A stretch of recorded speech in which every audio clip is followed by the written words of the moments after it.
আচ্ছা বিকেলবেলা আমরা সবটি বন্ধু বান্ধব গোপালপুর ঈদগাহের মধ্যে দাঁড়ায় সেটা চিন্তা করতেছি যে আজ সন্ধ্যাটা কেমনে কাটান যা। এমনি হঠাৎ করে বন্ধু বাবু কইতাছে এত চিন্তা মিন্তা না করে লো আজ বারবিকিউ পার্টি দিয়ে আমরা সবাই নিজেরা মিললা। বন্ধু যেহেতু শখ করে কইছে হের কথাটা কিন্তু ফালাই দেওয়ার মতো না, তার লাগে আমরা বাজারের মধ্যে আসিরা পোল্ট্রি মুরগির দোকান থেকে 7 কেজি মুরগি লইয়া লইলাম। মুরগির লোকে কিন্তু সৌশালিপও লইয়া লইতেছে। আমরা ফুলাফাইন মানুষ হলে কিসে রান্না বান্নার দিয়ে কুদ্দুর হইলো আইডিয়া আছে। এদিকে কিন্তু আয় পড়ছি তারেক মামার দোকানও বিভিন্ন ধরনের ময় মশলা নিতাম। ময় মশলা ছাড়া কিন্তু বারবিকিউর মাংসটা ভালো করে মান যেত না। কিও তোমরা সবাই দিন ময় মশলা লেয়ানি দাঁড়া রয়েছে, মাংসের কি কুট্টা মুট্টি একটু মিওনেট করে রাখুন লাগে না, তাড়াতাড়ি আয়ো। এদিকে বন্ধু মিরাজ রনিরে লাগাই দিছি দোয়া ফলের কাজ হয়ে বন্ধু ভালো করে দিছি মাংসটি যাতে কুদ্দুর ময়লা না থাকে। এন্দা দুই বাটার কাম করতে করতে বস নাই এন্দা দেন সব ডিফল হবেন কি করতেছে মোবাইলের ভিতরে ফ্রি ফায়ার খেলতেছে, মনে করেন যেমন গুলি করতেছে মোবাইল ভাঙ যেমন নাই পড়বো। বন্ধুরা তোমরা সবাই কিন্তু হারার লোকে কাজটা ঠিক করতেছো না, একবারে ফিমা নিতেছে তোমরা নাজারে বয়ে রয়েছে হারারে কাম করাইতেছো। বন্ধু সমস্যা নেই কাম কর হাওনের সময় তোর একটা টুকরা বাড়াই দেম যা। মাংসটি কাটাকাটি সারার পর বন্ধু রনিরে কিন্তু লাগাই দিছি মাংসটি মাহন লাগিয়া তেও দিয়ে যে মাংসটি মশলার মধ্যে দিয়াছিরা তেজকালির জমসিপার মাহা দিতাছে। হ্যাঁ এই মাহা দীক্ষা তো আমার একবারে মন ডাকতেছে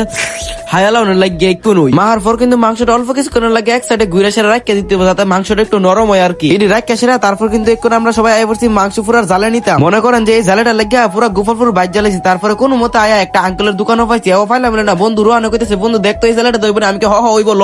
আর যার এই পাটেটা কিন্তু দিলাম আমরা বাড়ির মধ্যে অর্থাৎ সাহেবনগর, তার লাগে কিন্তু আমরা সবাই মিলে একটা অটো তুলতে যেতেছি হেন যাওয়ানোর লাগিয়া। আই কিন্তু ইট মিট লুয়া যেতেছি আমরা বাড়ির সামনে, কারণ ইট ছাড়া তো বারবিকিউটা পুরন যেত না। ইট দিয়ে ছেড়ে ভিতরে কয়লা দেয়া তারপর জালেটা দিতেই ইটটি বিছাই বন্ধু রনির কইতেছে হে বেটা দাঁড়ারে সুত করে তাড়াতাড়ি কয়লা ডাল হেও দিয়ে যে লোকে কয়লা ডালা শুরু করে দিছে। আবার লোকে কিন্তু আছে কেরাসিন ছাড়া কিন্তু কয়লা আগুন ধরন যেত না। আপনার কি আর দুঃখের কথা কইতাম বারবিকিউ হওয়ার লাগিয়া কয়লা ধরনটা যে একটা ফেরা একবারে বলার বাইরে, কেরাসিন দিয়েও আগুন ধরনটা একবারে মুশকিল হয়ে জায়গা। তারপর কি আর করার কোনো মতো অনেক কষ্ট করে সবাই মিলে আগুনটা বাতাস দিয়া ধরাইছি। কয়লাটির মাঝে আগুন ধরনের মধ্যে সব অবদানে কিন্তু রাখছে বন্ধু জুনাই দিয়ে হ্যাঁ দিয়েছে আর সারা শরীরে শক্তি দিয়ে বাতাস করতেছে। তারপর কিন্তু ইটটির উপরে জালিটা দিয়েছে মাংসটা এক পিস করে সিরিয়াল করে দিয়ে দিতেছে। আশা করি আজ বারবিকিউটা অনেক মজা হবে, কেননা আমরা কিন্তু ফ্যান দিয়ে বাতাস করতেছি না। আমরা গ্রাম বাংলার একটা কথা আছে না যে বিছুন, এই বিছুন দিয়ে বাতাস করতেছি। এই বিছুনের বাতাস এই বোঝা যেতেছে আর যে একটা গ্রান বাড়িতেছে বলার পরে একবারে একটা মাংস টুকরা নাকি কলার মধ্যে পড়ে গেছে, তার লাগে বন্ধু মিরা যায় পড়ছে এটা দুই আনে সেরা আবার দিত। মনে করেন যে নিজের টাকা দেওয়া তার লাগে শরীরটা পুরা। এদিকে আমি আর বাবু পড়ছি গোপালপুর বাজার, আমরা রুটি অর্ডার দিয়ে গেছিলাম, সেই রুটি নিতাম বুঝলা। তারপর কিন্তু বাড়ির মধ্যে আসলে দিই মাংসটি কত সুন্দর লাল লাল টকটকা মানে হয়ে গেছে আর কি, দেখকে কিন্তু লুল ফেরা যেতেছে মন ডাকাতেছে ইকোনি হারের ফালে হায়ালাই ইকোনি কিন্তু একবার নামাইছি দেখুন হায়া দেওয়ানের ফালে একটাতে কিন্তু সিরা দিই মজা নিয়ে